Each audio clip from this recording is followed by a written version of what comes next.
What is up, Northwoods Cardboard Gang? Today we are going to be talking about some investment plays here in May of 2023, so stay tuned.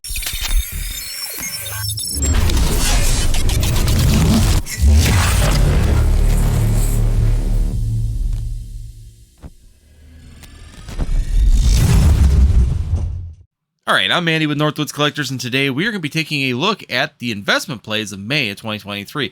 What are some good investments that you should be looking at making right now that would give you the best opportunity in the future for different things that are happening, whether it's in the singles or the sealed market? Today we'll be looking at some Pokemon sealed investments and also looking at some Pokemon single investments, single card investments to be looking at here in the May of 2023. Now, once again, these are just my opinion. A lot of times this is my own research that I'm putting into these kind of things, and I'm going to give you my opinion on why I think that these are great investments to jump into right now and why you should be looking at this as some futuristic thing. These will both be in Scarlet and Violet and in Sword and Shield, so we'll take a look at both spectrums of it at the end of the day. So, first one we're going to crack into is going to be in Scarlet and Violet with number 1.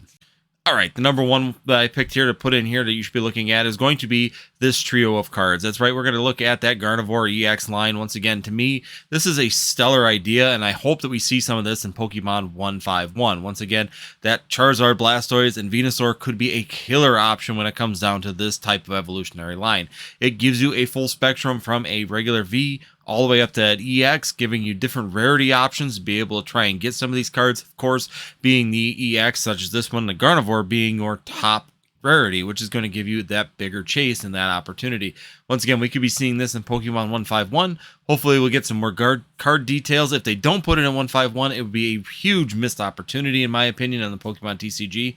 But when it comes down to Scarlet and Violet, to me, this is the number one big play that I have been working myself pretty heavily.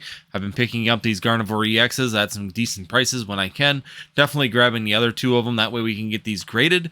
And once again, you have the option of holding these as singles. Singles, I think, will do extremely well if you hold the trio of these and create multiple sets of those trios. Once again, as I had a discussion with when it came down to the PSA grading, just because you have a single and it doesn't seem to be doing so well. So if I get a PSA 10 or a 9 in something and you think you're breaking even, look at the Pokemon Go, Charizard, Venusaur, and Blastoise. When you put them in as a trio, they actually do a lot better. If you have a trio of a set of cards, so example with that one, having PSA 9s on all three of them sell for about a 25% premium just because you have all three. I'm looking at that same stance and that same idea going into these particular cards. Getting these cards in PSA 10s and 9s and having a set of all three of them ready to go and sell, to me, will give a premium for having that option available so that someone can just buy it once from you and get that premium. And it helps you too with the shipping part of it, which is another aspect when it comes down to the sales of these particular items. So there is a benefit to having all three wrapped up in a bundle and be able to sell them. It gives you a little bit of an edge, and then sometimes it gives you that little bit of a premium. So once again, that's what I am looking at when it comes down to this particular three, and hopefully we will be seeing this a little bit more when it comes to Pokemon 151 on these single card investments. Moving on to the next one. All right, guys, here we are, and this one's going to be a sealed product going all the way back to Sword and Shield. Once again, we'll be taking a look at some Sword and Shield products in this, and this one particularly that I've put on the list here is going to be a Silver Tempest booster boxes. Once again, I've talked about this recently, and I'm going to talk about it again. We are not seeing any big reprints of any of these Sword and Shield sets when it comes down to the movement inside of them. When you look at Lost Origins, look at the performance we're seeing this box continuing to move up. If it disappears off of Pokemon Center here in the near future, we're going to see this product go up even more. Once again, I think Lost Origins was the one to jump onto when you had the opportunity. I already did that. I have my 4 boxes of Lost Origins, and I'm looking at selling them when they hit a certain point. Of course, I'm trying to hit that $180 to $200 mark, and that would be my key point to get out of these. But I do think that there was an opportunity with the Lost Origins, and I also do believe that there's this opportunity with Silver Tempest. Silver Tempest, once again, a great set, guys. That Lugia V to me is going to hold a real premium. It takes everybody back, those OG collectors, all the way back to Neo. Once again, it's a great artwork. I love the artwork of this particular card inside of the set, and definitely one of those options that I think will do extremely well if you do have this as a single or as a graded card. But overall, I think the booster boxes too will continue to move up in price as we get away from the set, get further into Scarlet and Violet. We don't see reprints of this particular set, or we see ETB reprints, and the booster boxes will continue to move up at a good course and speed in that upward direction. So there's definitely an opportunity here, I think, to still jump into the Silver Tempest line. Lost Origins is getting a little bit more pricey. Maybe wait for a reprint. If a reprint doesn't happen, yes, that could continue to move up quite quickly. Also, that Giratina V is still holding a premium at that 350, and it's going to continue to pull that set up because of the price of that particular card. Next one put up here is going to be these ones. All right, guys, the next one I have on the list are these 4 cards. Now, these 4 cards come from different sets throughout the Sword and Shield era. We're going to go from Brilliant Stars into Astral Radiance and finishing up in Lost Origin. And that's right, that's going to be the God of Pokemon line. That's going to give you the Arceus, Palkia, Dialga, and Giratina. Of course, these cards to me are a good combination. Once again, when I'm looking at plays when it comes down to Pokemon TCG right now, even in the current position or futuristically, if you want to buy these and hold on to them for 10 years and see how they perform, once again, sets to me give a premium when you go to sell these in the future. When a collector is looking for these, are they more likely to buy them all from one person and just get all of the cards in a graded stance or as a single, or are they likely to try and pick these and choose these all over the place? That's where that having a bundle will sometimes be a good thing. Now, I understand the Giratina is extremely high. Do I see that Giratina coming back down anytime soon? Unless we see a massive reprint of Lost Origins here in the near future, I don't think that we're going to see that Giratina backtrack very much. I think it's pretty well set at that 350 because it has continued to slowly move up. Once again, Dialga and Palkia have come down and sitting around that $30 to $35 range, which to me is still a very good deal when it comes down to those particular cards because they were also playable and are possibly still playable cards coming up in the Pokemon TCG. And then, of course, Arceus sitting there in Brilliant Stars. Once again, that Arceus alternate art, great standout card, nice artwork. I actually like the one behind me inside of the V collection box, the Arceus V collection box. That was a little bit better artwork, but I do still think that there is some good artwork in this particular card, and overall having all 4 of them, once again, as an investment for Pokemon cards is definitely something you should be looking at. Once again, sets, great opportunities with sets. That's what we want to see are these sets, and when I buy things, I look for them to be bundled. And when they're bundled, sometimes I'll pay a little bit extra because I know they're all coming from the same place. I know I'm going to get all the cards I want in one shot. And yes, it's less shipping sometimes for me. It's less shipping for you as a seller. It's a win-win. And sometimes you can get a little bit more premium out of them because of that particular reasoning. So once again, this is going to be the next card that I'm going to suggest, or the quartet of cards that I'm going to suggest are these particular cards. Yes, that Giratina is going to give you a little bit of a hit if you're trying to get sets, but once again, you got to be looking at the long term. This doesn't necessarily have to be a buy right now. You can start piecing these together and start grabbing the Dialga and Palkia and Arceus while they're a little bit lower in price. Now that they've kind of bottomed out and settled, they kind of bounce a little bit here and there, so you can kind of play it a little bit and save $5-6, just depending on which card you're looking at, but they do seem to bounce in that range.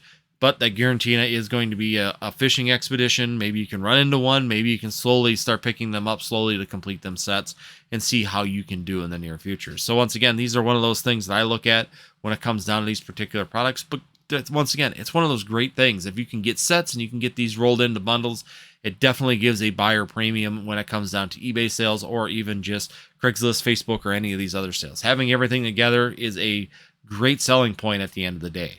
Now we're going to kick into the next one. All right, guys, the next one we're going to be talking about is going to go back to Scarlet and Violet, and this is going to go to Palette Evolve. Once again, I think that this is a great opportunity in these sets, and I would continue to watch them. I think that there's going to be a good buy-in opportunity coming up here as this set's released in June.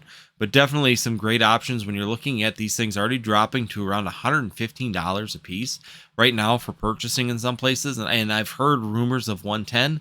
I have not personally found that to date, but I have heard some people say that they've been picking this up at 110, which to me, if you can get a Scarlet and Violet set around that $110 range, you're probably almost at the lowest point that you're going to get, just because of the actual buy-in price from a distributor is about $96 to $98, depending on your quantity and the amount of discounts you get through that distributor and which distributor you're going through.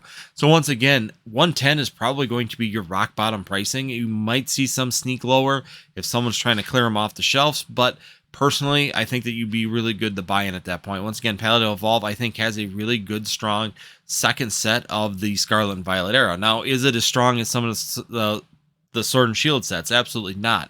but I'm also looking at the buy-in price of these particular items. When I'm looking at investing and you're looking at doing sealed product investment, sometimes just because it doesn't perform as well as, going back to Sword and Shield, it's still possibly a better buy-in point at that range to be able to see the performance on those particular sets. If you can't buy into a Sword and Shield set right now for under $130, then maybe going down to $110 for some of these Scarlet and Violet sets, even with this one, having some really good art trios inside of there. Once again, they are the starters, and we're really going to have to see how the starters perform in the future to know if there's some value into that particular trio of alternate arts or special art illustrator rares inside of there to see that evolutionary line in those cards. Once again, I do like that Pokemon is continuing to do that a little bit. I'm hoping, once again, to see it in Pokemon 151, but I definitely think these sealed products right now, and I'm even seeing ETBs being sold for the Sword and Shield price of $39.99. So once again, great opportunity to jump in on these, a little cheaper than what you can get them at Walmart, cheaper than what you can get them at most retail stores.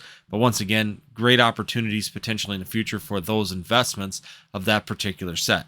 Once again, may not be as happy-go-lucky as the end of the Sword and Shield era, but when it comes to early Scarlet and Violet, there's definitely some great opportunity in those particular sealed products to do well in the future. So hopefully, guys, this is something that'll help you out in the future. Hopefully, this is a good list for you guys to make some decisions on where you think that you should be looking at for products in the Pokemon TCG. Once again, I gave you 2 from each era. I went back to Sword and Shield for the people that do enjoy Sword and Shield and want to continue with those single investments with the Gods of Pokemon back there in Brilliant Stars, Astral Radiance, and Lost Origins. But I also gave you some in Scarlet and Violet when it comes down to what we saw inside of the base set with that trio of the Gardevoir EX. Once again, another great potential for some great investment on that end. Also looking at the sealed side, looking at the Silver Tempest booster box, still being kind of the lagger when it comes down to the current trainer gallery and alternate art sets in the Sword and Shield era. And looking at the futuristic set here with Palette Evolved with a sealed product of the pricing going down at a very reasonable price with current pricing in the Pokemon TCG. I think that there's some really good opportunities to jump in on those. You could probably wait to see if they will come lower after release, but it may not go as low as, of course, I don't know if we'll see sub 100. It'd be really hard for me to see sub 100 on a Scarlet and Violet set when the LGSs and the distributors are selling them for $96 to $98. Once again, when you get that kind of prices coming in, it's not like Sword and Shield where the distributors were selling them at $72 a piece and you were able to pick them up for $75 to $80. Once again, you're looking at that same kind of deviation in those prices, from when they were in Sword and Shield to the lower prices. I think you're going to see the same situation when it comes down. You might be able to see some 105s if it does get down to a real crunch, but overall, I don't think Scarlet and Violet booster boxes are going to drop much below 105 just because of that deviation in price. So overall, guys, hopefully some good information. Hopefully this helps you out in your Pokemon journey when it comes down to investments and opportunities for investment in cards and sealed products in the near future. Other than that, guys, if you do like this kind of content and you've made it this far into the video, be sure you hit that subscribe to help out the channel. Number 2, hit that like button on this video, guys. It's fantastic to hit that. It helps the channel move along. It helps this video get seen, and it also do this for other content creators. It's great for them also that if you do enjoy the content of these content creators, that you continue to support them by hitting that like button and moving them forward. Other than that, if you do like this content, make sure you check out the 2 videos at the end of the video, and we will see you next time here on Northwoods TCG.